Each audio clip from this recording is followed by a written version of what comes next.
रोज़े रखने से किन बीमारियों को शिफा मिलती है, रोज़े रखने से क्या कुछ बॉडी में तब्दीली आती है। हमारे साथ डॉक्टर जावेद इकबाल साहब मौजूद हैं, इनसे जानने की कोशिश करेंगे, जो कि एक कंसल्टेंट हेमाटोलॉजिस्ट हैं। डॉक्टर साहब, आपसे जानेंगे कि रोज़े रखने से बॉडी में क्या कुछ तब्दीलियाँ आती हैं। बिल्कुल एक रेट्रोग्रेड चेंज आ जाती है बॉडी में। नॉर्मली हम सहर के टाइम या शाम के टाइम नहीं खाते हैं, लेकिन रमज़ान में उल्टा खाना पड़ता है। इस तरीके से थोड़ा सा अल्ट्रेशन होती है, स्लीप पैटर्न में भी चेंज आ जाती है। तो मोस्ट इम्पॉर्टेंट है आपका फैटी लीवर है, ओबेसिटी है, हाइपरटेंशन है, आपका हाइपरलिपिडेमिया या कोलेस्ट्रॉल वगैरह है, तो वो मेंटेन हो सकता है। अच्छा, रोज़े रखने से स्किन पे क्या कुछ तब्दीलियाँ आती हैं। बिल्कुल, आप अगर फ्रेश फ्रूट्स वगैरह वेजिटेबल्स लेंगे तो नेचुरली आपका प्लस पॉइंट है, पॉजिटिव चीज़ें हैं इसमें। अच्छा, कहते हैं रोज़े रखने से जो है बीमारियों को भी शिफा मिलती है। कौन कौन सी बीमारियों से इंसान निजात पा सकता है रमज़ान के रोज़े रखकर। बिल्कुल, आपका एक मेंटल हाइजीन, आपका डिप्रेशन भी ख़त्म होगा। आप फीलिंग गुड करोगे जब आप रोज़े के टाइम आप पहुंचते हो ना, आप देखते हो मैंने आज दिन को बहुत अच्छा काम किया। एक तो आपका मेंटल डिप्रेशन वगैरह भी ख़त्म हो जाएगी। उसके अलावा आपका जो मैंने बता दिया, जैसे ओबेसिटी, फैटी लीवर वगैरह या ब्लड प्रेशर, तकरीबन ये चीज़ें मेंटेन हो सकती हैं। तो यू ईट लेस, आप उतना ज़्यादा नहीं खाते हैं जितना रूटीन में खाते हैं, तो आपकी बॉडी जो है नई सेल्स, ऑटोफैगी वगैरह भी होता है, रीजनरेशन ऑफ सेल्स वगैरह जो होता है वो बहुत बेनिफिशियल है बॉडी के लिए। हर एक चाहता है कि कम से कम हफ्ते में रूटीन में भी लोग रोज़ा रखना चाहते हैं। अच्छा, जिस तरीके से तमाम जितने भी डायबिटीज़ पेशेंट्स हैं, उन्हें किस लेवल तक जाकर रोज़ा तोड़ना चाहिए, क्योंकि काफ़ी ऐसे डायबिटीज़ पेशेंट हैं जो सोचते हैं कि शायद अब नहीं तोड़ना चाहिए रोज़ा। बिल्कुल, अक्सर लोग जो डायबिटिक्स होते हैं ना, उनकी ख्वाहिश होती है मैं रोज़ा रखूँ। वो डॉक्टरों को भी तंग करते हैं, वो डॉक्टरों को भी परेशान करते हैं, नहीं जी मैं रोज़ा रखूँगा।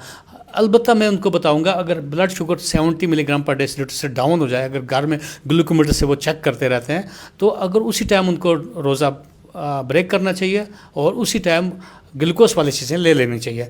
लेकिन अगर ब्लड शुगर बहुत ज़्यादा भी चला गया, डीके उसको बोलते हैं, डायबिटिक कीटोएसिडोसिस, तकरीबन उसमें अगर 350 से ऊपर गया, उस पेशेंट को हॉस्पिटलाइज करना पड़ता है, इंसुलिन देना पड़ता है। इसलिए दोनों कंडीशंस को कंसिडर करना है और अपने डॉक्टर से उनको पहले पूछ लेना चाहिए क्या मैं फिट हूँ, रोज़ा रख सकती हूँ, नहीं रख सकती हूँ। उस सूरत में ऐसे प्रोसीड करना चाहिए, साइंटिफिक चलना चाहिए। रोज़े रखने से कौन से बॉडी के औजार जो है वो बेहतर हो जाते हैं। देखिए, बिल्कुल पहले डेंटल हाइजीन जो है, या खासकर डेंटल को या डेंटल डिपार्टमेंट को मैं बताऊंगा, हाँ इसको रेस्ट मिलती है। जो शुगर है ना, शुगर बेसिकली मुंह से ही, सलाइवा में इसमें प्रेजेंटेशन करती है।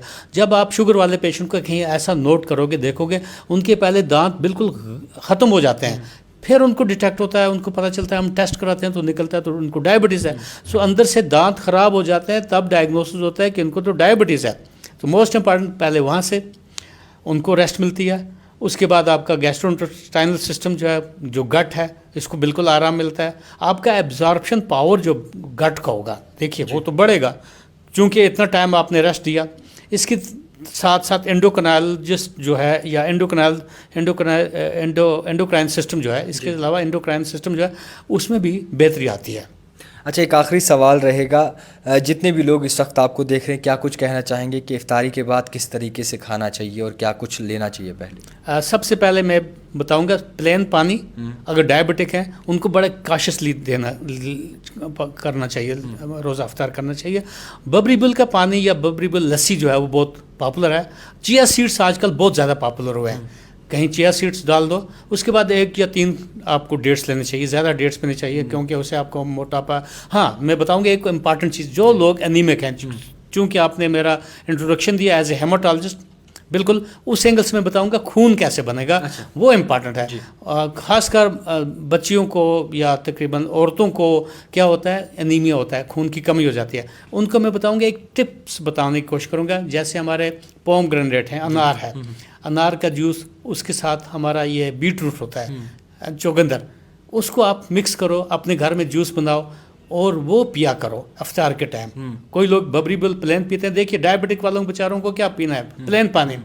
नॉर्मल आदमी को बबरीबल ताकि मोटापा ना हो जाए। औरतों को जिनका खून कम है उनको क्या, कौन सी चीज़ पीनी है, ये वाला जूस, पोमग्रेनेट और बीट रूट और एवन टमाटर डाल सकते हैं, जब ऐसी चीज़ें उसमें जिसमें रेड कलरेशन भी हो जाती है, वो आपके लिए खून बनाएगा, इंस्टेंट एनर्जी भी देगा। मोस्ट इंपॉर्टेंट है, जो ही आप रोज़ा खोलते हो, जो इफ्तार करते हैं प्लेन पानी से, उसमें आपको हाइड्रेशन मिलेगी इमीडिएटली।